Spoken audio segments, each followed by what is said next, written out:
Finance but real of fake. Okay, Binance எடுத்துட்டீங்கன்னு சொன்னால் ஒரு கிரிப்டோ கரன்சி எக்ஸ்சேஞ்ச். இப்போ கிரிப்டோ கரன்சி எக்ஸ்சேஞ்சுன்னா என்னன்னு சொன்னால், இப்போ எப்படி நம்மளோட ஃபியட் கரன்சியில் எல்கேஆர், கெனடியன் டாலர், யூஎஸ் டாலர்ஸில் ஒரு விஷயங்கள் பணம் பரிமாற்றம் செய்கிறதுக்கு இல்லாட்டி வைக்கிறதுக்கு, அப்படி இல்லாட்டி ஒரு கரன்சியை கரன்சியாக மாற்றுறதுக்கு நம்ம பேங்க்ஸில் நாடுவோம். பேங்க்ஸுங்கிறது ஒரு ஃபைனான்சியல் இன்ஸ்டிடியூஷன். அது ஃபைனான்சியல், அதாவது பேப்பர் கரன்சிக்கு தேவையான சில சர்வீஸ்களை பேங்க்ஸ் ப்ரொவைட் பண்ணுவாங்க. பணத்தை வெளிநாட்டுக்கு அனுப்புறது, அப்படியான விஷயங்களை ப்ரொவைட் பண்ணுற மாதிரி கிரிப்டோ கரன்சியலுக்கான சர்வீஸ்களை ப்ரொவைட் பண்ணுறதுக்கு இருக்கிற சென்ட்ரலைஸ்ட் பிளேசஸ் தான் இந்த சென்ட்ரலைஸ்ட் எக்ஸ்சேஞ்சின். எக்ஸ்சேஞ்சில் ரெண்டு வகைப்படும், சென்ட்ரலைஸ்ட் எக்ஸ்சேஞ்ச், டீசென்ட்ரலைஸ்ட் எக்ஸ்சேஞ்ச் சொல்லி. சென்ட்ரலைஸ்ட் எக்ஸ்சேஞ்ச் ஒரு குறிப்பிட்ட நபர்களால் ஒரு கம்பெனி ஒன்று ரன் ஆகும், அவங்களோட பொறுப்பில் தான் எல்லாமே ரன் ஆகும். டீசென்ட்ரலைஸ் எக்ஸ்சேஞ்ச் பார்த்தீங்கன்னு சொன்னால் அது எத்தூரியத்தில் அப்படி இல்லாட்டி வேற வேற ஸ்மார்ட் கான்ட்ராக்டில் ரன் ஆகும். அதை ரன் பண்ணுறது பீப்புள் அவங்களோட காயின்ஸ்களை லிக்விடிட்டி வச்சு செய்வாங்க. அது சம்மந்தமாக போனோம்னா அது பெரிய டாபிக். ஈல் ஃபார்மிங், அடுத்தது இது செய்கிறது, ஆட்டோமேட்டட் மார்க்கெட் மேக்கர் அப்படின்னு சொல்லி நிறைய விஷயம் இருக்கு. நம்ம அது இல்லை இப்போ பிரச்சனை. இப்போ நம்ம பார்க்குறது இவர் கிடைக்கிறது பைனான்ஸுங்கிறது அப்படி ரன் ஆகுற, அதாவது டீசென்ட்ரலைஸ்டா இல்ல, சென்ட்ரலைஸ்டா ரன் ஆகிற ஒரு ஃபேமஸான ஒரு எக்ஸ்சேஞ்சா இந்த பைனான்ஸ்.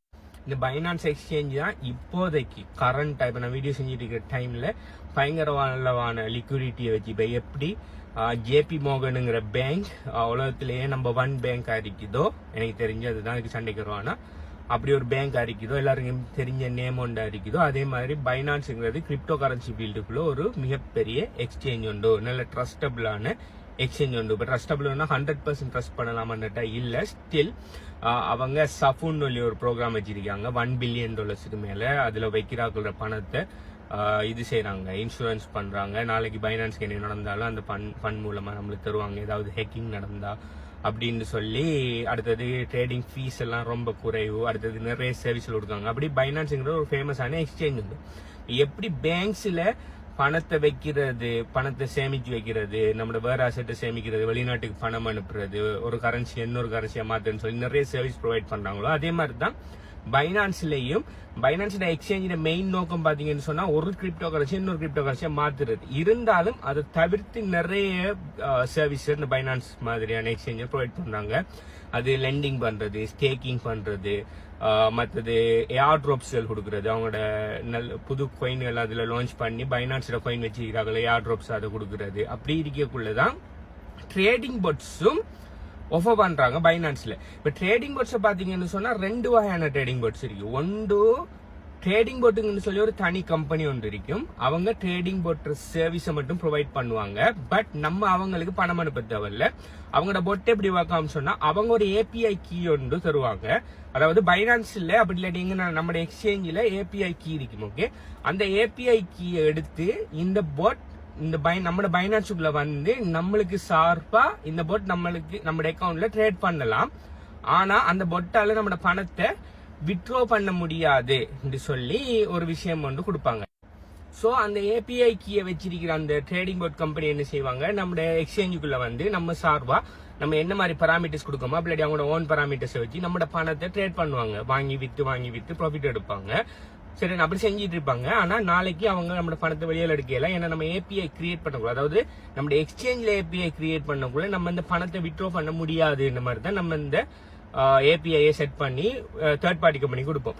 இப்படி கனெக்ட் பண்றது தேர்ட் பார்ட்டி ஏபிஐ போட்ஸ் சொல்றேன். ஏபிஐ போட்ஸ் இதை சொல்றேன். ஏபிஐ போட்ஸ் நிறைய இருக்கு. அதுல பெஸ்டான போட்ஸ்களை நீங்க செலக்ட் பண்ணி நீங்க ட்ரேட் பண்ண வைக்கலாம்.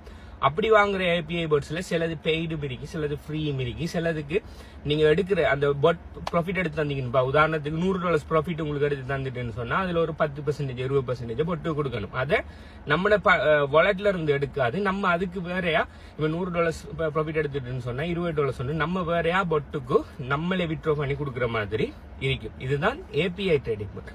இன்னொரு ட்ரேடிங் போர்ட் கொடுக்காங்க. இப்ப பைனான்ஸ் பார்த்தா பைனான்ஸ் இப்ப எப்படி வேற சர்வீஸ் கொடுக்குற மாதிரி, சரி நாங்களே எங்க எக்ஸ்சேஞ்சுக்குள்ளேயே ஓனா உங்களுக்கு ட்ரேடிங் போர்ட் தாரோம்னு சொல்லி அவங்களும் ஓனாவே ட்ரேடிங் போர்ட்ஸ் கொடுக்காங்க. அது ஃபுல்லா ஃப்ரீ தான். பைனான்ஸுங்கிறது யூஸ் பண்ணது 100% ஃப்ரீ. இந்த ட்ரேடிங் போர்ட்ஸும் ஃப்ரீ. அதுல பாத்தீங்கன்னு சொன்னா பெஸ்டான ட்ரேடிங் போர்ட்ஸ் என்ன பொறுத்த வரைக்கும் இல்ல, சில நார்மல் காமனான எல்லாரும் யூஸ் பண்ற ஸ்ட்ராட்டஜியை வச்சு ஒரு 4-5 ட்ரேடிங் போர்ட்ஸ் கொடுக்காங்க. அதுல நான் யூஸ் பண்ற ட்ரேடிங் போர்ட்னு சொன்னா நான் ஆட்டோ இன்வெஸ்ட் போர்ட் தான் நான் யூஸ் பண்ணுவேன். அதில் கிரிட் போட் மற்ற வேறு போட்ஸ் எல்லாம் இருக்கு. ஆனால் எனக்கு பர்சனலாக பிடிச்சது ஆட்டோ இன்வெஸ்ட் போட். அதில் என்ன மாதிரி ப்ராஃபிட் மேக் பண்ணீங்கன்னு சொல்லியிருக்கீங்கன்னு சொல்லி நான் எங்கள் HBU யூடியூப் சேனலில் போட்டிருக்கேன். அப்படி இல்லாட்டி நம்ம HBU கன்சல்டன்சி வெப்சைட்டுக்கு போய் ஸ்கோரை பண்ணி கீழே போனீங்கன்னு சொன்னா 5ஆம் நம்பரா பைனான்ஸ் எக்ஸ்சேஞ்ச் ட்ரேடிங் போர்ட்ஸ்னு சொல்லி நான் போட்டிருக்கிறேன். அதுல நீங்க பைனான்ஸ்ல ஜாயின் பண்ண 10% ஃப்ரீ ஆஃப் லிங்கையும் போட்டிருக்கிறேன். அதோட சேர்த்து பைனான்ஸ் போட் வீடியோஸ்னு சொல்லி ஒரு டெப் இருக்கு. அதை கிளிக் பண்ணீங்கன்னு சொன்னா பைனான்ஸ்ல இருக்கிற அந்த ட்ரேடிங் போர்ட்ஸால நான் எவ்வளவுக்கு ப்ராஃபிட் மேக் பண்ணேன்னு நடந்திருக்குன்னு சொல்லி நீங்க எல்லாத்தையுமே பாத்துக்கொள்ளலாம். இது எதுலன்னு சொன்னா hbuconsultancy.com வெப்சைட்ல இருக்குது. அது எங்க பயோலயும் இருக்குது, டிஸ்கிரிப்ஷன்லயும் இருக்குது. ஓகே, ஸோ உங்களுக்கு இப்படி பைனான்ஸோட ட்ரேடிங் போர்ட்ஸை பாவிச்சு உங்களுக்கு ஏதாவது எக்ஸ்பீரியன்ஸ் இருக்குதா? அப்படி இல்லாட்டி நீங்கள் பைனான்ஸோட தேர்ட் பார்ட்டி API கனெக்ட் பண்ணி நீங்கள் ட்ரேட் பண்ணுறீங்களா என்னங்கிற விஷயத்த கீழே கமெண்ட் பண்ணுங்க. உங்களுக்கு ஏதாவது டவுட்ஸ் இருக்குன்னு சொன்னாலும் கீழே கமெண்ட் பண்ணுங்க. இன்னொரு வீடியோவில் அதை கிளியர் பண்ண பார்க்கலாம். Okay, thank you so much, by.